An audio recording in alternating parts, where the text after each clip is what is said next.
Ah, c'est dur, hein, c'est dur. C'est vrai que ça nous a pas beaucoup souri depuis le début, cette transat là. On s'est fait piéger plusieurs fois. Et franchement, on était sur une bonne dynamique là depuis 2 jours. On avait enfin trouvé à la fois la manette des gaz et puis la route, on va dire optimale par l'ouest. Là, c'était pas mal et on avait bien recollé. Franchement, avec les conditions qu'il va y avoir là pendant 2 jours là à l'approche de Cavert, on pensait vraiment que qu'on allait revenir dans le match. Alors pas pour les premières places, mais en tout cas dans le peloton. Et c'est vrai que cette avarie là elle tombe vraiment au pire des moments, quoi, au moment où justement on reprenait espoir de recoller, et puis un endroit où on n'a pas tellement envie de rebrousser chemin, quoi. Ça c'est clair. Donc ça a été, ouais, c'est dur. C'est vrai qu'on bourrinait un peu, quoi. Très franchement, on attaquait fort, on marchait vite, on était à 20 nœuds. Voilà, on savait qu'il fallait garder ces conditions le plus longtemps possible. Et puis patatras, quoi, voilà. Et puis c'est vraiment une pièce qui est maîtresse pour la suite du parcours. Autant, voilà, ça ne nous empêche pas de faire du prêt, c'est ce qu'on fait en ce moment d'ailleurs. Mais par contre, pour faire du portant sans bout dehors, ben c'est mission impossible. Donc on a des bateaux qui aiment porter de la toile, et sans ça, ben c'est pas possible de continuer. Ça aurait posé de toute façon des problèmes d'avitaillement tôt ou tard. Déjà qu'on était un peu ric-rac sur l'avitaillement là sur une transat de manière normale. Là, c'était pas possible. Donc la décision a été vraiment très très limpide. On était encore sur la plage avant en train de remettre de l'ordre là sur les voiles. On s'est dit bon ben là, Gwen, on va plier. Voilà, donc ouais, c'est dur à encaisser. En plus, c'est vrai que la course était belle, il y avait du jeu, 45 bateaux là sur la Transat Jacques Vabre, c'est du jamais vu. Voilà, bon, on n'était pas au mieux, hein. C'est vrai qu'on a raté le début de course, mais bon, la route était encore longue. Mais bon, surtout, voilà, ça fait longtemps qu'on n'avait pas couru. On sort de 2 ans là, un peu compliqués avec le Covid, et toute l'année 2020 qui a été annulée. Donc, on avait à cœur de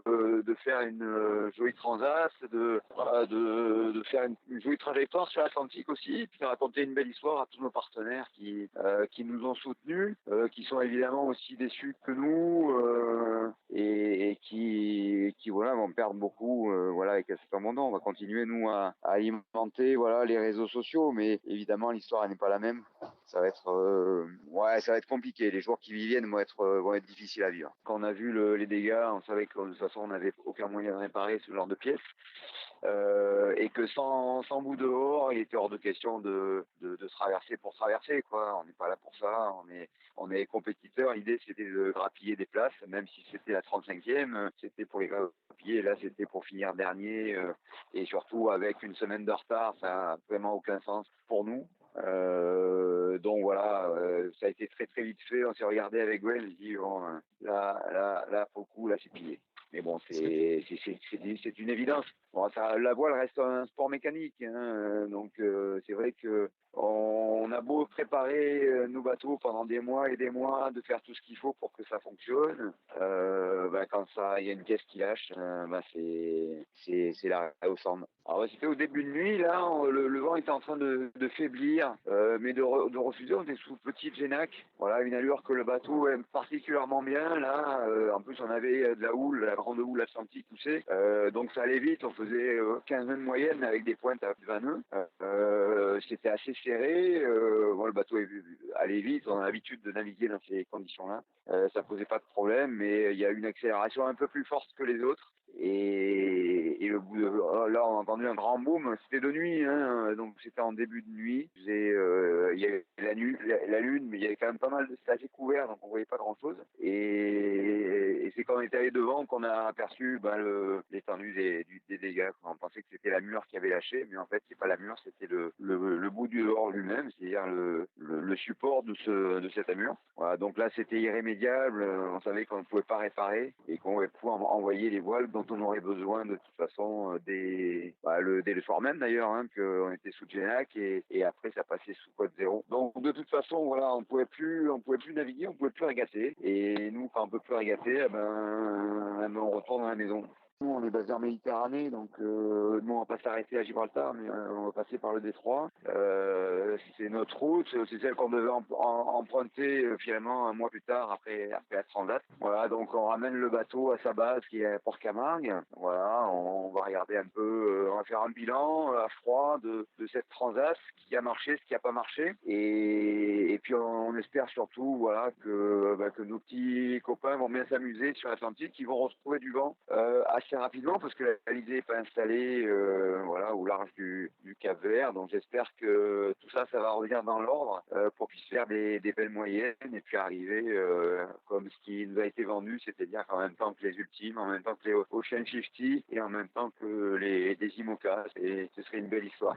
En fait, on peut faire du prêt sans problème puisque c'est tout ce qui est voile d'avant qu'on peut plus mettre. Donc au prêt, ça va, le bateau est à 100%, on va dire, et au portant, par contre, il est dégradé à 50%. Voilà, donc pour aller à Gibraltar, a priori, on va faire beaucoup de prêt, même si on a un peu de chance dans notre malheur, c'est que à partir de demain, on devrait avoir des vents portants. Il y a une dépression là, celle qui bloque d'ailleurs l'Alizé depuis quelques jours. Voilà, la dépression va nous pousser un peu vers le haut là jusqu'au Portugal. Voilà, après on aura des conditions un peu plus froides et un peu plus dures sans doute. Mais bon, globalement les conditions sont pas trop mauvaises là pour monter. Justement, on profite que l'Alizé soit pas installée pour faire une route plutôt portant.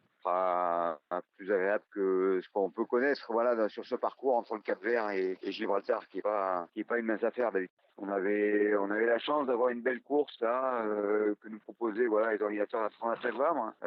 C'était un réel plaisir voilà de concourir avec autant de bateaux en classe 40 et là on rate une belle occasion voilà de s'amuser sur l'eau.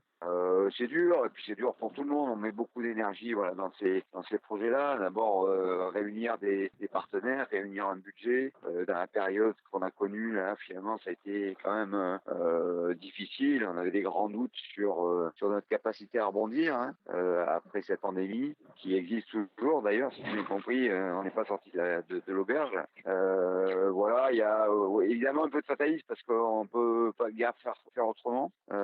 Mais il y a surtout beaucoup de déceptions. C'est vrai dans ces projets-là, moi j'ai la chance d'embarquer énormément de monde. D'abord un fan club qui est très nombreux depuis très longtemps. Voilà, moi je fais de la course au large depuis longtemps, donc il y a beaucoup de gens qui suivent mes aventures, mes aventures et mes aventures. Et cette année particulièrement beaucoup de partenaires et notamment des nouveaux. Voilà, j'espère qu'ils seront pas trop déçus, qu'ils seront encore là l'année prochaine. Voilà, avec la route du Rhum. Mais il y a beaucoup de questions qui se posent, voilà, sur tout ça, sur notre capacité à mener nos projets au bout. On sait bien que voilà, c'est toujours compliqué d'aller sur l'eau, pousser nos bateaux très fort, comme on l'a fait hier, par exemple, sans qu'il y ait des petits pépins. Voilà, moi je trouve que c'est dur à encaisser. Alors c'est vrai qu'il y en a eu beaucoup, il y en aura d'autres, mais bon, clairement ça fait chier, quoi. Ça fait chier parce qu'on n'avait pas besoin de ça, quoi. Oh, bah, les phases positives, il n'y en a pas eu beaucoup quand même. On a eu une phase de départ, là, on s'est régalé sur le départ, on a pris un super start. Devant toute la flotte, ça c'était cool. D'abord en départ avec autant de bateaux, moi j'avais jamais connu ça sur mes 11 transats, Jacques Vabre. Et puis voilà, bon, des mauvais coups, on s'est fait arrêter, on s'est fait piéger, voilà, à Guernsey, on a pris beaucoup de milles, parce qu'on a fait une petite bêtise, on s'est rapproché trop près de la terre, on a pris le courant contraire, voilà, avec le vent qui était très très très mou, pendant que les autres se barraient. On a très bien navigué après en Manche, on est bien revenu là sur toute la flotte au niveau de juste avant le Ratsin, et puis le Ratsin, voilà, on n'est pas passé parce que le courant s'est inversé. Voilà, donc les premiers sont passés, et puis nous on est resté derrière. On a tenté une option par l'ouest qui a été catastrophique. Voilà, et là on a perdu complètement pied dans cette dorsale qui était complètement compliquée à gérer parce qu'on n'a pas eu les conditions qu'on attendait. Et les milles de retard ont défilé. On a compté jusqu'à 600 000 de retard sur la tête. C'est énorme. Moi j'avais jamais connu ça sur une Transat Jacques Vabre. Hein, si tu veux, c'est énorme. Donc il y a eu des moments difficiles et puis on s'est remobilisé avec Gwen. On a essayé de trouver les ressources, trouver la solution pour essayer de revenir dans le match. Et là on était en passe d'y arriver. En tout cas, on était persuadé que la route qu'on avait prise par l'ouest pouvait nous ramener finalement dans le peloton. Et à partir du Cap-Vert, il y avait une autre régate qui démarrait. Voilà, le soir, on a décidé autrement. C'est comme ça, il va falloir l'accepter. Et maintenant, on va essayer de ramener, de pas trop ruminer ça, hein, de reprendre dessus la bête. Je t'avouerai que là, depuis hier soir, c'est compliqué la tête, quoi, quand même, hein. Moi, j'ai le moral dans les chaussettes. Gwen, pareil. On avait prévu quand même d'aller prendre le soleil aux Antilles. Là, on va revenir dans le froid. Ouais, c'est difficile. Mais bon, c'est comme ça. C'est comme ça. Je vais te passer Gwen aussi. Il va te dire un petit mot aussi. Qui est lui qui est toujours aussi positif parce qu'il va pouvoir te donner un petit mot positif sur le malheur qui nous accable. Pour moi, c'est d'abord, ça fait partie de la course. On savait qu'en partant, on allait avoir, le jeu allait être très ouvert, avec pas beaucoup de vent, ce qui veut dire qu'il peut y avoir effectivement de l'écart. Et même si on s'est fait coincer au début, un des trucs que je retiens vraiment très bien, c'est la façon dont on s'est remobilisé. Parce qu'on a eu presque 600 000, si je ne me raconte pas de bêtises, de retard sur le premier. Et on revenait très très fort à la fin avec des objectifs qu'on s'était mis en interne, tous les deux, Kito et moi, qui nous permettaient d'être dessus et de revenir comme on est revenu, puisque quand on a eu une avarie, en fait, on était à 500 000 de l'île de Salles, et les premiers avaient toujours pas franchi l'île. Donc, tu vois, on était vraiment bien revenus à l'attaque des paquets de tête.